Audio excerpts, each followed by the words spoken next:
Behavior scientists study your behavior, conditions you, and monitors you, your surroundings.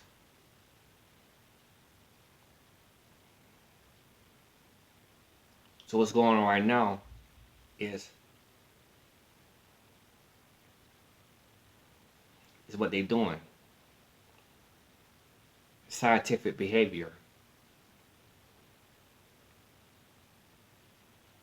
On players, it's kind of long. Listen to it. You don't, then I understand though. But right now, they are slowly.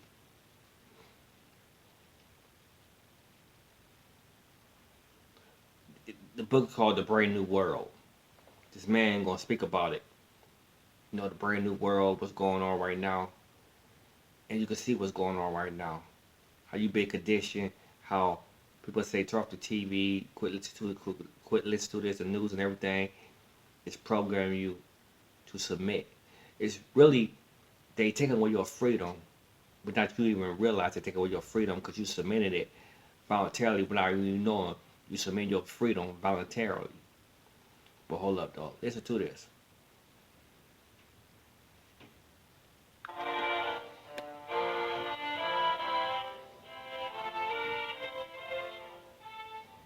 In his 1958 book, Brave New World Revisited, Aldous Huxley wrote the following: "If the first half of the 20th century was the era of the technical engineers, the second half may well be the era of the social engineers, and the 21st century, I suppose, will be the era of world controllers, the scientific caste system, and Brave New World."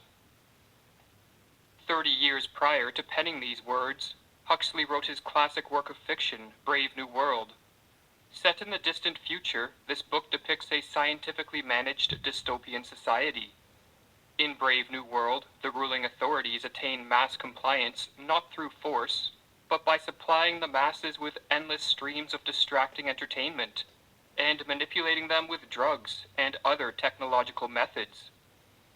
Huxley wrote Brave New World as a warning. Advances in science and technology, he believed, were paving the way for the type of society depicted in this book, and he cautioned that if a Brave New World type of order solidifies, it could be the final or ultimate revolution. The people will have their liberties taken from them, but they will enjoy their servitude and so never question it, let alone rebel. In a 1962 interview at Berkeley University, Huxley explained, "It seems to me that the nature of the ultimate revolution with which we are now faced is precisely this: that we are in the process of developing a whole series of techniques which will enable the controlling oligarchy, who have always existed and will always exist, to get people to love their servitude." According to Huxley, this Brave New World totalitarianism was most likely to solidify in the 21st century. And so in this video we are going to examine whether Huxley's predictions are coming true. Do we live in a brave new world?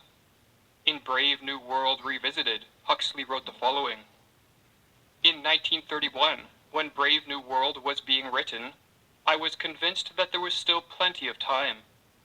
The completely organized society, the scientific caste system, the abolition of free will by methodical conditioning, the servitude made acceptable by regular doses of chemically induced happiness. These were coming all right, but not in my time, not even in the time of my grandchildren. 27 years later, I feel a good deal less optimistic than I did when I was writing Brave New World. The prophecies made in 1931 are coming true much sooner than I thought they would. The nightmare of total organization has emerged from the safe, remote future and is now awaiting us just around the next corner." In Brave New World, advances in psychology made it possible for the ruling authorities to use mind control to condition citizens from an early age to think and behave in ways that were submissive and conformist. Nearly 100 years after Huxley wrote his dystopian novel, has this type of conditioning left the realm of fiction and entered reality? Today, the art of mind control is in the process of becoming a science, Huxley wrote in 1958. The the practitioners of this science know what they are doing and why. They are guided in their work by theories and hypotheses solidly established on a massive foundation of experimental evidence. While the idea of mind control may sound like science fiction, in the mid to late 20th century, many prominent philosophers, psychologists, and scientists joined Huxley in sounding the alarm bell that research into the fundamentals of this phenomenon were well underway. In 1953, the distinguished British philosopher Bertrand Russell explained, "It is to be expected that advances in physiology and psychology will give governments much more control over individual mentality than they now have even in totalitarian countries." The renowned 20th century American clinical psychologist Carl Rogers warned that the rapid development of the behavioral sciences, which is a cluster of scientific disciplines, including psychology, psychiatry, sociology, social psychology, anthropology and biology, economic and political science, mathematics and statistics, was in the process of becoming what he called an if-then science. By this he meant that scientists and social engineers were discovering that if carefully constructed conditions are implemented in a society, then there is a high probability that the majority of citizens will respond to these conditions in predictable and hence controllable ways. Or as he wrote in 1954, "I believe that too few people are aware of the extent, the breadth, and the depth of the advances which have been made in recent decades in the behavioral sciences. The increasing power for control which it gives will be held by someone or some group. Such an individual or group will surely choose the purposes or goals to be achieved, and most of us will then be increasingly controlled by means so subtle we will not even be aware of them as controls. It appears that some form of completely controlled society is coming." In a report released in 2021, scientists on a subcommittee of the Scientific Advisory Group for Emergencies in the UK admitted to using totalitarian mind control tactics to obtain mass compliance. One scientist went as far as to state that he was stunned by the weaponization of behavioral psychology over the last 5 years, while another admitted, "You could call psychology mind control. That's what we do. Clearly, we try and go about it in a positive way, but it has been used nefariously in the past. Psychology has been used for wicked ends." Along with conditioning the thoughts and behaviors of the citizens, in Brave New World, the latest in technology is used by the ruling authorities to provide the population with non-stop distractions of the most fascinating nature. The purpose of this readily available entertainment was twofold. Firstly, to ensure that the citizens did not pay attention to political and social realities, and secondly, to promote docility and stupidity, and thus create a population that cared little for freedom. Is something similar happening today? Whether intentionally imposed on society or not, one thing is certain. Technology and the endless supply of stimulating yet morally degrading entertainment that flows from it is creating a passive, ignorant, and spiritually crippled population uninterested in resisting the implementation of its political chains, just as Huxley warned. As the art and science of manipulation come to be better understood, the dictators of the future will doubtless learn to combine techniques of propaganda with the non-stop distractions which, in the West, are now threatening to drown in a sea of irrelevance the rational information essential to the maintenance of individual liberty. But it is not just an endless supply of distractions which make possible a brave new world. Huxley also predicted that in the future certain forms of technology would be used to increase the suggestibility and obedience of a population, so that everyone can be depended upon to behave almost as predictably as machines. In Brave New World, the technology used for this purpose was called hypnopaedia, or sleep teaching, which Huxley called the greatest moralizing and socializing force of all time. Every night, while asleep, citizens were exposed to propaganda and repeated suggestions from the state. Huxley based his idea of sleep teaching on the science of hypnosis.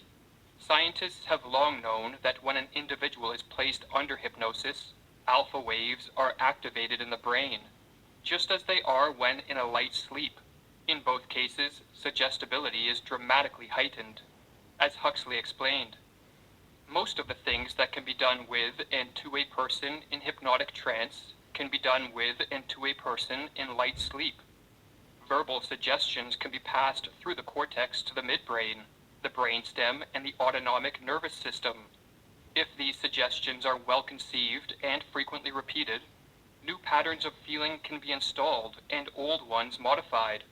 Post-hypnotic commands can be given. Slogans, formulas, and trigger words deeply ingrained in the memory. While not subjects of sleep teaching, many people in the modern world watch television on a near daily basis for hours on end. Scientists have known for decades that television watching activates alpha waves in the brain, thus placing the individual in a hypnotic-like trance, primed for suggestions and ready to be programmed.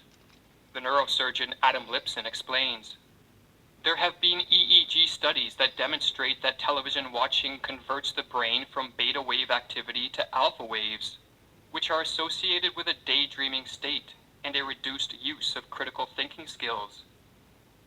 When in a television-induced hypnotic state, cliches and slogans from the mainstream media, moral values and ideological principles from shows and movies, and suggestions from commercials, politicians, celebrities, and state-sponsored propaganda bypass the critical faculties and seep into the foundations of the mind. Over time, the typical television watcher is transformed into an opinionated robot. His or her evaluations of the world are mindless regurgitations of whatever has been absorbed from the TV. Nearly 70 years ago, the medical doctor Joost Meerloo warned of the hypnotizing dangers of television, dangers which now apply to computers, smartphones, and any other technology which turns the human being into a mesmerized spectator of a screen. No longer does man think in personal values, following his own conscience and ethical evaluations. He thinks more and more in the values brought to him by mass media. Television keeps him in continual awe and passive fixation. Consciously, he may protest against these anonymous voices, but nevertheless, their suggestions ooze into his system. In Brave New World, suggestibility was heightened not just through the use of technology, but also with a superdrug called Soma. This systematic drugging of individuals for the benefit of the state was a main plank in the policy of the world controllers. Soma had no physiological drawbacks. When taken in small doses, it stimulated a sense of bliss, and in larger doses, it generated pleasant hallucinations and a refreshing sleep. It provided what Huxley called a holiday from reality, and most importantly, it made the citizens highly submissive. As well as tranquilizing, hallucinating, and stimulating, the Soma of my fable had the power of heightening suggestibility, and so could be used to reinforce the effects of governmental propaganda. Today, not one Soma-like superdrug, but a whole concoction of drugs including but not limited to alcohol, marijuana, psychotropics, opioids, and sleeping pills are readily used as a means of escaping reality. The widespread use of drugs in our day has socio-political ramifications. For a drugged-up society, just like a dumbed-down society, is more easily conditioned into servitude. The chemical dependent is not a politically vigilant person who is ready to defend liberty, and as Meerloo wrote, any man who escapes from reality through the use of alcohol and drugs is no longer a free agent. He is no longer able to exert any voluntary control over his mind and his actions. Alcoholism and drug addiction prepare the pattern of mental submission so beloved by the totalitarian brainwasher. Drugs can be used to make man a submissive and conforming being. The Society of Brave New World was also organized into a scientific caste system. Prenatal genetic engineering produced children destined to belong to one of 5 castes. The highest caste, Alpha, was made up of citizens genetically engineered to be intelligent, strong, and beautiful. The lowest caste, the Epsilons, were short, ugly, stupid, and treated as slaves. Each of the castes was forbidden to intermingle. Is a scientific caste system possible today? While the widespread use of prenatal genetic engineering may not be on the near horizon, postnatal genetic engineering and the technological augmentation of the brain and body is in its initial stages.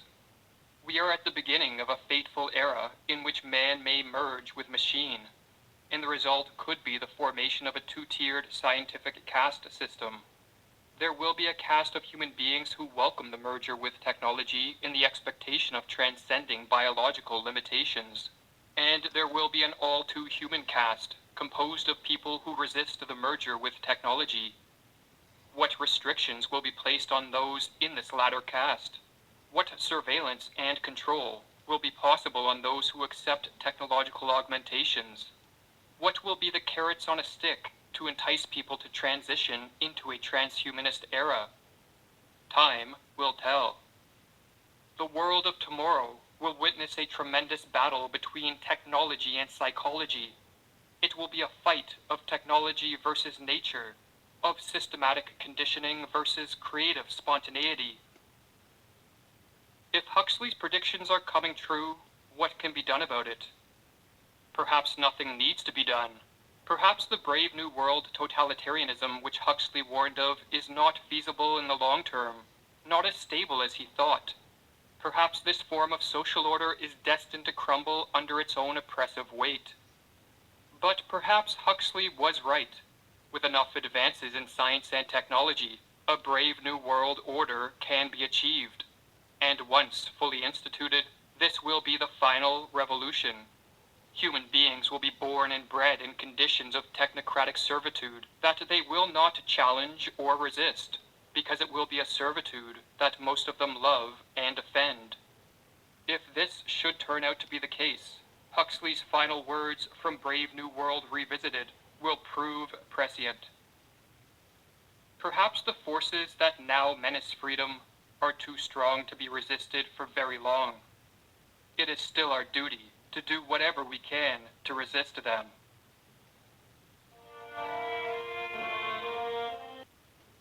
Hope you watch it. But I gotta say something.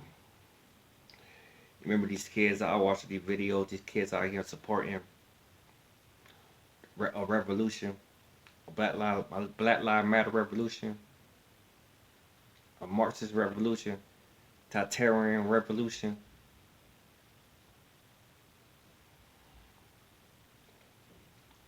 They ain't even know what they doing because they sleep. TV got them sleep. Media got them sleep. Don't even know. So I hope you listened to it. Hope you understood it. And that's what's going on right now. We can stop it. We can stop it. But do you want to? Or you'll still fall asleep like still let TV program you. Or you still want to cut it off and get some knowledge in your head, get some understanding in your head, and see what's really going on. And quit letting them fool you. Quit letting the media fool you. Because media is not on your side. The media is definitely not on your side. Especially the left side. My couple want to, like, I feel like this. 95% of the media are not on your side. CNN, NBS, NBC, and all of them definitely not on your side. Definitely not on your side. They support totalitarian. I can't say the word completely right, but you know what I'm saying though. That man said that's what they support. That's what Black Lives Matter support. That right there.